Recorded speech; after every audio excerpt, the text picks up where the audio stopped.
Дархуул аймгийн нэгдсэн эмнэлэг барих төсөл нь Монгол Улсын засгийн газар болон Европын Сэргээн босголт хөгжлийн банкны буцалтгүй тусламж зээлийн санхүүжилтээр 2024 оноос 2029 онд Дархуул аймагт хэрэгжиж байна.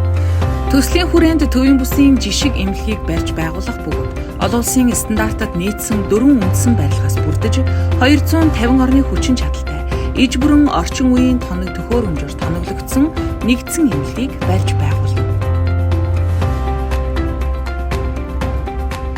Энэхүү эмнэлэг нь одоогоор нэгдсэн эмнэлгийн чанга урд 5 газарт баригдахаар төлөвлөгдсөн байна.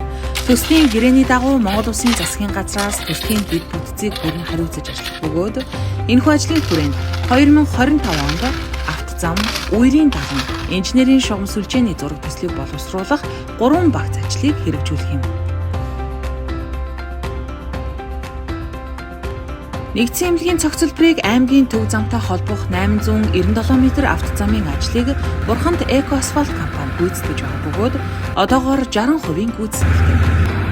Энэхүү зам нь эсрэг урсгалтай, 7 м-ийн өргөнтэй, 1 м ногоон байгууламжтай, гэрэлтүүлэгтэй, 2 м-ийн өргөн явган завтай, норм 4 стандартын дагуу хийгдэж байна.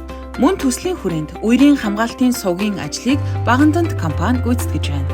Үерийн хамгаалтын сувг нь 1180 м урт төмөр бетон доторлогоотой байх бөгөөд 2025 оны 10 дугаар сарын 1-ний өдрийн байдлаар 58% гүйцэтгэлтэй байна.